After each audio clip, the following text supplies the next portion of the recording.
ঘরে থাকা মশলা দিয়ে একদম সহজভাবে আজকে মজার একটি মুরগি ভুনা তৈরি করে দেখাবো। আসসালামু আলাইকুম, কেমন আছেন সবাই? যে যেখান থেকে আমার ভিডিওটি দেখছেন সবার জন্য রইল অনেক অনেক শুভেচ্ছা ও ভালোবাসা। তৈরি করার জন্য আমি এখানে 800 গ্রামের 2টি মুরগি নিয়েছি। আমি এখানে সোনালী মুরগি নিয়েছি। চুলায় একটি প্যান বসিয়ে তেল দিয়ে দেব, সাথে দিয়ে দেব 2 মুঠ পেঁয়াজ কুচি। পেঁয়াজটাকে এবার তেলের সাথে ভেজে নেব। দিয়ে দেব 4টি লং, 4টি এলাচ, ছোট ছোট সাইজের 4-5 টুকরা দারচিনি। এবার মশলাগুলোকে একটু ভেজে নেব। দিয়ে দেব স্বাদ মতো লবণ।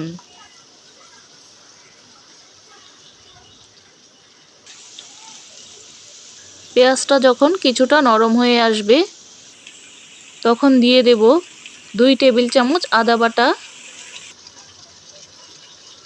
2 টেবিল চামচ রসুন বাটা।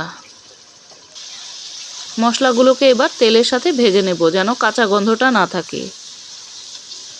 মশলাগুলো ভেজে নেওয়া হয়ে গেলে দিয়ে দেব 2 চা চামচ হলুদের গুঁড়া,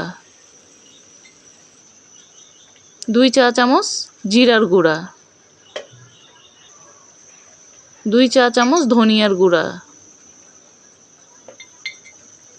2 চা চামচ লাল মরিচের গুঁড়া। ঝালটা যার যার পছন্দ অনুযায়ী নিয়ে নেবেন। মশলাগুলোকে কষিয়ে নেওয়ার জন্য দিয়ে দেব সামান্য একটু পানি। এবার মশলাগুলোকে খুব ভালোভাবে কষিয়ে নেব।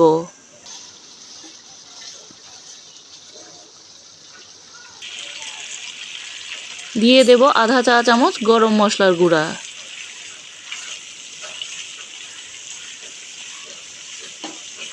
মশলাটা ভালোভাবে কষিয়ে নেওয়া হয়ে গেলে মাংসের টুকরোগুলোকে দিয়ে দেব।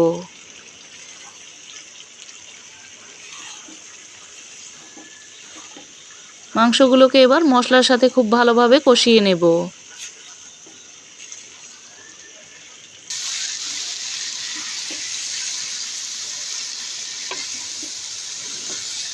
একটু সময় নিয়ে মাংসগুলোকে মশলার সাথে খুব ভালোভাবে কষিয়ে নিতে হবে। কষিয়ে নেওয়া হয়ে গেলে এখন দিয়ে দেব পানি। পানিটা যার যার পরিমাপ অনুযায়ী নেবেন। আমি কিছুটা হালকা ঝোল রাখবো, এজন্য পানির পরিমাণটা সেইভাবে দিয়েছি।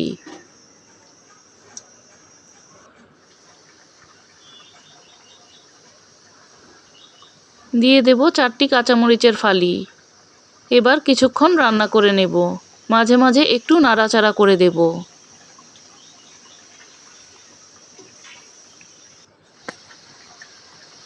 নামানোর আগে আধা চা চামচ টালা জিরার গুঁড়া দিয়ে দেব।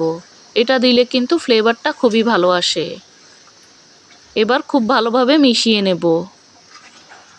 মিশিয়ে নেওয়ার পর আরও 4-5 মিনিট জাল করে নেব। এখন চুলাটাকে বন্ধ করে দিয়েছি। আমি কিছুটা ঝোল রেখেছি। ঘরে থাকা একদম সাধারণ মশলা দিয়েই আজকে মজার এই মুরগি ভুনাটি সহজভাবে তৈরি করে দেখিয়েছি। আশা করি ভালো লাগবে। আবারও দেখা হবে নতুন কোনো রেসিপি নিয়ে। সে পর্যন্ত ভালো থাকবেন, সুস্থ থাকবেন। আল্লাহ হাফেজ।